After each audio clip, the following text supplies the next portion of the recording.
Um, Man celebrates Christmas early. Let the story commence. Craig decided, you know what, two can play that game. What game? All the stuff in the shops early for Christmas. Two can play that game. And he started celebrating Christmas in summer. Northern Hemisphere summer. June, okay. June. To make sure there's no confusion, June. And nobody celebrates Christmas in June. Nobody. But he thought, I'm going to do that. And Craig was a very house-proud man. Very house-proud. He thought, how do I do this? But without it looking gaudy. Because he was house-proud. Very Instagrammy. Bookcase, picture of his dinner, straight down, never at an angle, the circle of the plate completely just with a bit of a border, a bit of space there, the knife and fork there, and the book placed like that, never, everything's in its place. House proud. Kate says, what's house proud? Let's find out. House proud definition. House proud, British. Attentive to or preoccupied with the care and appearance of one's home. I used to tease her. I used to tease her about being so house proud. House proud. House proud. There it is. Craig was very house proud, and he said to a neighbour, John, how's it going, John? How you getting on? You okay? How's Sally? Good. How are the kids? Good. Listen, if you got a moment, could you come in for a wee moment? And John said, you want me to help move? I hope you're not asking me to move something. My back isn't too good right now. Craig said, no, I want you to come in and take a look at this. And John walked in, and there in the living room was an inflatable Santa. And Craig said, now, you know me, John, I'm incredibly house proud. Do you think this is a bit gaudy? Tacky? Trashy? Do you think it's a bit much? Do you think it's a bit OTT?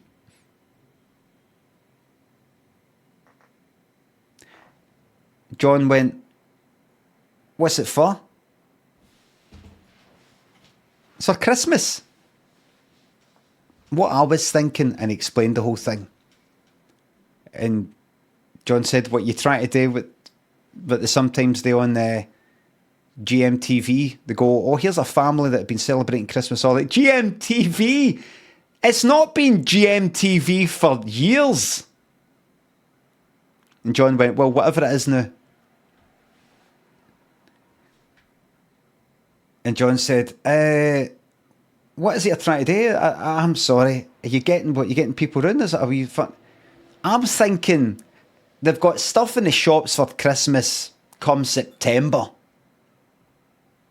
Some of them. October, a lot of them. November, it's everywhere. It's practically Christmas. And I'm thinking, just then, that inflatable Santa popped. He'd left it next to the radiator in the living room. He'd inflated it right up full. And he left it next to the radiator. The air inside expanded with the heat, and it popped. And John, who was already kind of on edge because he's like, why am I getting invited into this house? He went like, ha! And he went like that and punched Craig. Craig, though, being a wank, went to martial arts and things like that. And he knocked fuck out of John.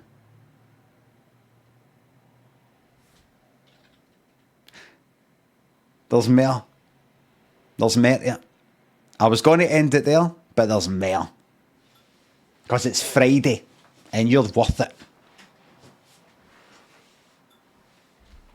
I could end the story there. That'd be 10 out of 10, but I'm going to keep going. Just then, 3 wee guys came by and heard the scuffle. And the door was left open. They came in and they did 3 different things. Kind of biblical. One, set fire to them.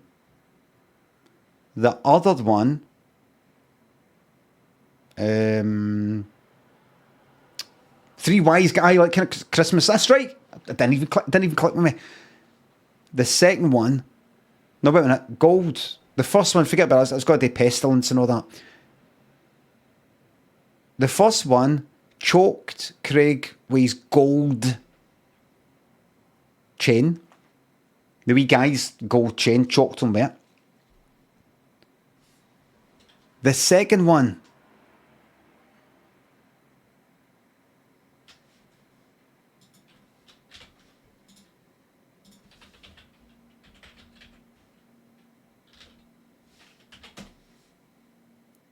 frankincense. Look, frankincense. That's what it is, frankincense. Is a hardened gum-like material, resin, right? Right? So that's it there. It's like a kind of... like a kind of perfumey sort of thing. I don't know how you use it. That's it there. Right, so the second one smashed a bottle of aftershave of John's head and set it on fire because alcohol. Bit like the other day. Bit like that story with the vodka one for all day. And then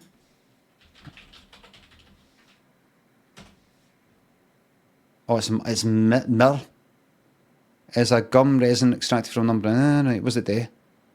Perfume, no, not perfume, right? And the third one got another bottle of aftershave and smashed that air Craig's head and set that on fire.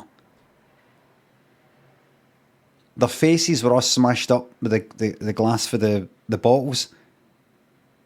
And one of the 3 wee guys, who was the ringleader really, the other 2 had just easily influenced. But the ringleader went like that. See if we can make their 2 faces into one. And he pushed their kind of mashed up faces into each other. Looked like they were kissing to begin with, but then pushed them in to kind of like, you know, like if you can get chocolate and heat it up a wee bit and then melt it into another bit. You know, if you're making some sort of like a sphere or something like that. Like that. They did that and it didn't work. And they were still alive. And then Sally came in, John's wife, and the 3 wee guys ran away. But they took the telly with them. And police came in. You won't believe this. The police came in. This is unbelievable. The police came in. Guess who got done for it? Guess who got done for it?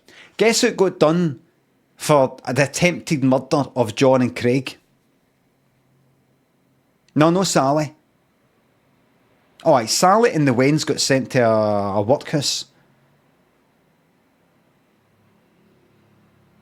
John and Craig got done for their own attempted murder. I don't mean John got done for Craig's and Craig got done for John's. They got done for their own attempted murder. Because when the police arrived, they're a bit like the Cenobites. They've got to leave with somebody.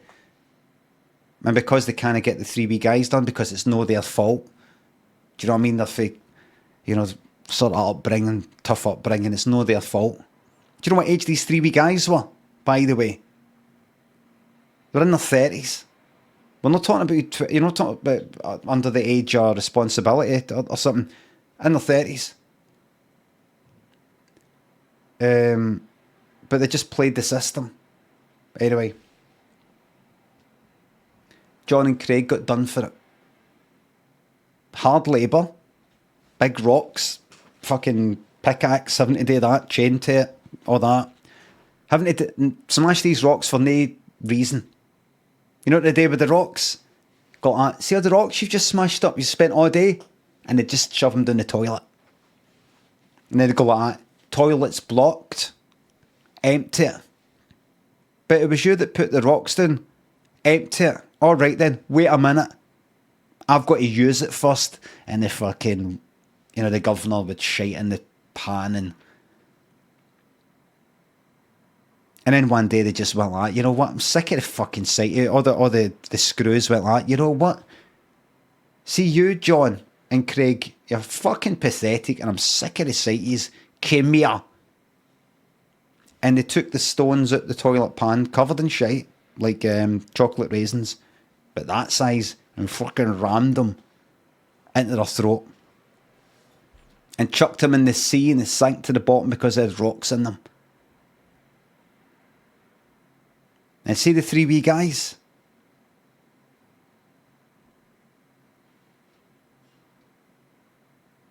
They gave each of them, they managed to find out where they stayed, tracked them down. Each of them was given, and this is going to fucking sicken you, a PlayStation 20. Each of them. Grand Theft Auto 7.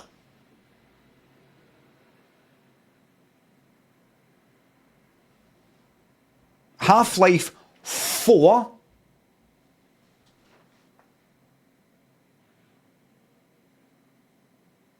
And you know who's having to pay for it? You! The end. Your taxis. Your taxis. You know who's having to pay for it? You.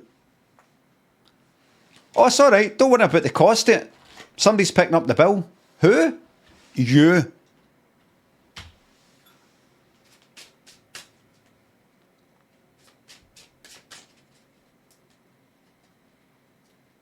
And you know, worst of all, they're laughing. See, these days, see if you're thinking about going to a fancy hotel, going on holiday at a fancy hotel, get yourself jailed for murder. That's what it's like now.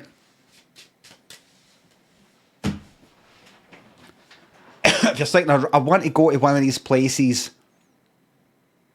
that you see on the telly, like the Ritz, is it the Savoy or something like that? One of the ones that's cost of like fucking $5,000, $10,000 a night, some shit like that. See, if you want that, get yourself done for murder. Absolute fucking in the lap of luxury in that bar L.